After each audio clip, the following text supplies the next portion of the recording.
you made a very good point in that previous segment that kind of transitions us into the next one, Brad, which was when you said, do you think it's the most important issue facing Texans? No, they have $6 gas. There's all these other, no, Brian said $6 gas. You said HEB is expensive. We can't afford food. So curious, because there was an article I sent about will the Texas miracle survive? And part of the Texas miracle has been the affordability that the state offers, not just in terms of food, but also in terms of housing and in terms of so many other areas and jobs and just like a whole host of things that feed into that. And so I guess I'm curious if you guys believe that that's going to survive with all of these other kind of ancillary fights. Yeah. Is he saying he's the Texas miracle? Yes. Is that what Yes, he is. So, do you think that it's going to survive? Do you think that I'm the only one of the three of us is actually born here, so you're welcome. Okay, but part of the Texas miracle, like we moved here, so we are of the Texas miracle. Like we came here for that reason because of the miracle, and you're ruining it. You're ruining it. It wouldn't be a miracle had we not moved here. So yeah, but you're ruining it. So you're gonna turn us all into New Jersey. Ugh. That's fine. New Jersey's a great state, great food, great sights. Great food in New Jersey? What are you talking about? Are you kidding? Are you kidding me? Oh, no one thinks pizza, pasta, bagels, disco fries, and bagels. What? I can go to all farm, eggplant farm, gnocchi. The list goes on. Most of it's Italian, but you listed like 3 things that are at the supermarket and probably better. Michael, I'm gonna wager a gallon of gas that you guys get into a fight about land use here. Of course we will. I apologize. I didn't get through the full article. That's okay. I will use the previous excuse that I'm going to use every time as an excuse. Here's the tension that I can't see Texas figuring out and why I don't think it's going to last. The major cities importing these woke politics is a real big problem because it's driving affordability crisis, crime, homelessness, all these things. And the tension with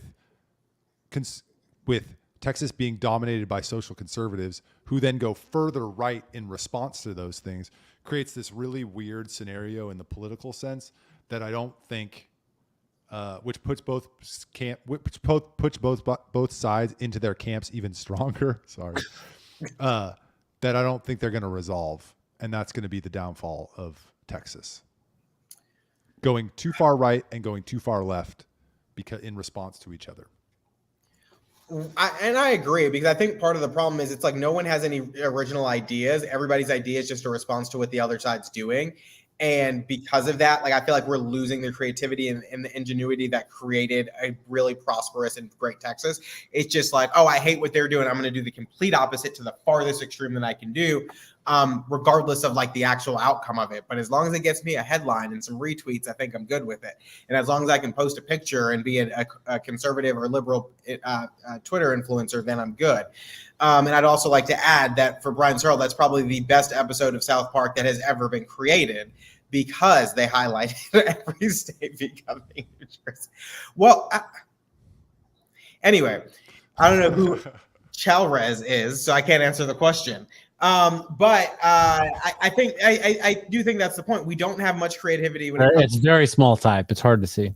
I don't think we have much creativity when it comes to policy, and people aren't looking for innovative solutions the way they used to the problems that we face. And it's just purely in response to the other side. It's so annoying.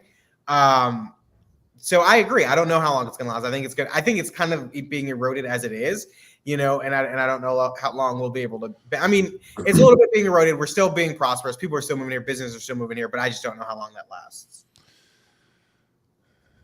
So my turn? Sure. Yeah. Well, thank you. I don't think it's going to last. This is not a new argument that people have been making. Texas Tribune had an article about it in 2020 because the Texas Miracle wasn't equitable enough. This was just right after George Floyd. Like not enough people, like it wasn't equally being or people weren't like being risen up all at the exact same amount, right? Yeah, right. Go to New York and tell me how that is. What did you just say on this show? Huh? What? I said. Go on. No, I'm saying And if you go other places, liberal bastions that they call successful, tell me how it works there. You're going to find a much wider disparity than you're going to like liberal bastions. Like where? California. Go on. At Time Magazine had one in 2011.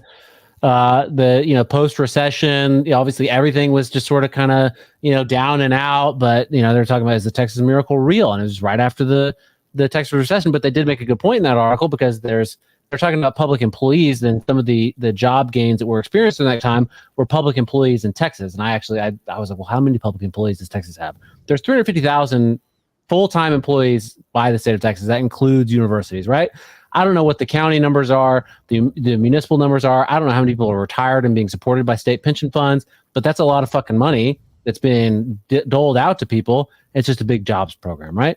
And the Texas Monthly recently, I think this was like just earlier this year, talked about how Oracle moving out of Austin was sort of a bellwether for how the Texas miracle might be ending.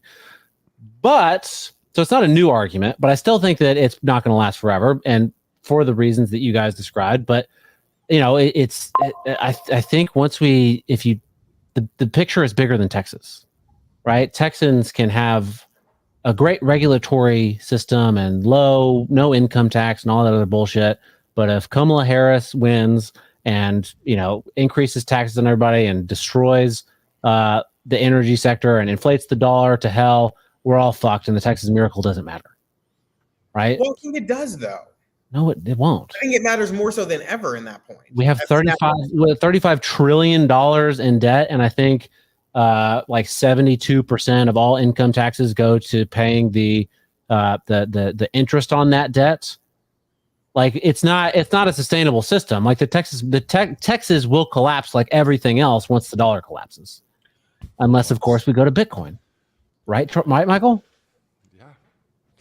I mean, I don't necessarily disagree. I do think that having a state that hardens itself from what happens at the federal level is what you need to be able to survive things like that. Are we going to be able to survive everything? No, but I think you can probably fare better than others. Sure. In instances like that. And 100 people will survive instead of like 3 in California. We did better.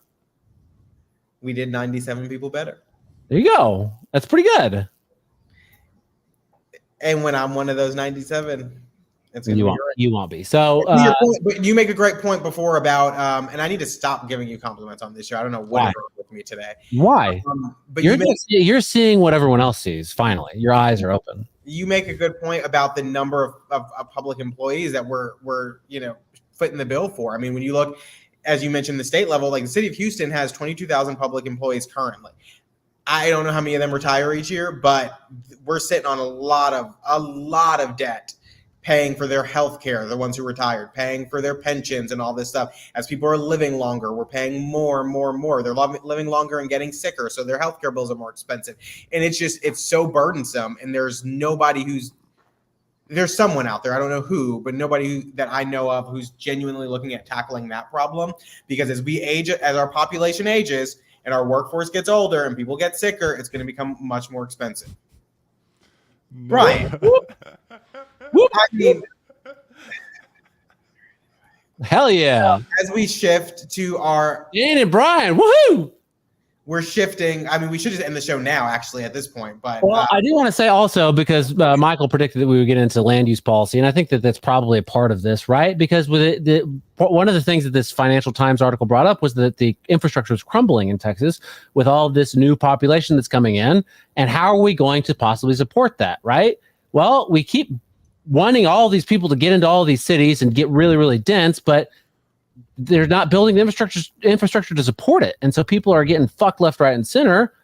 Guess what happens when people move in? They're getting bent over the barrel. Am I right, Charles? Guess what happens when they move in? They bring property tax revenue and sales tax revenue, which then what do they do with that revenue? What do they do with the revenue? Government doesn't use that revenue to pay for deferred maintenance. No. What do they do with the revenue? What do they do with the revenue? With your elected official that they don't use that money to build. Oh yeah, let me go vote. That works really well. Or go run up on them at City Hall and ask why they're not building more roads. It's not my fault. If Yeah, people let me go talk to my city council people. They'll listen when I say build more roads. when people move in, that's more revenue for local governments and state. For them to waste on nothing. Okay, whose fault is it that they waste it? Whose fault is it to move there? Not mine. It's not my fault. You cannot place the blame on me for other people's actions. I'm when not they placing the blame on you, not at all. But I'm saying you're saying that I need to go vote. You need to say I need to go vote. I need to go talk to them. Both those things don't work. So I floated an idea to Governor Abbott's people. I was like, why don't you guys align your economic incentives around recruiting working class, like not low paying jobs, but good, like skilled labor jobs rather than recruiting all these tech people here. Like no, like manufacturing. I'm joking. Yeah. One, it releases the pressure on the cities so you guys don't have to fight about housing because you can place these things in rural areas. And two, it prevents the city or the state from going blue. I thought it was a great idea, but they want to recruit as part of their global recruitment program. They want to recruit all these big tech companies, which bring all these liberals here, and they all want to live in cities. So why don't we just incentivizing people? We shouldn't be giving out our incentives anyway. Use them for roads. Well, you should tell you, hey Charles, why don't you go vote for someone else and call them and tell them maybe they'll listen. Why are we giving businesses and or people money to move here? We have the Texas Miracle. We are a state that lures people in. We do not have to keep giving them money to move here. It is such a stupid thing that we do time and time and time again. And also, it's also stupid that you look at these visitors and convention bureaus and they pay Instagram influencers to go to festivals and be like, I love Texas. And they're getting like $5,000 per post to do that. Like, why are we living in stupid world? Well, because talk offline about the convention thing because that's a thing that really grinds my gears. I have a stack like this of contracts that I got from the Houston, not Sports Authority, but the Convention Visitors Bureau of contracts that they have with influencers to come here and talk about how cool the shoe festival is and to make 5 posts. It's like we had a report by KXAN that they were just giving out Amex Black cards with cash on them to people that came into town. So they go spend money. Like, it's ridiculous. It's such a scam. And the convention industry only accounts for about 2% of tourism in Austin. Yet we have a 17-cent hotel tax and we spend it all on a convention center. We're about to expand our convention center for $1.4 billion. It's a huge scam. I hate it. And we need to go after Scott Jocelyn at the ledge. Because then these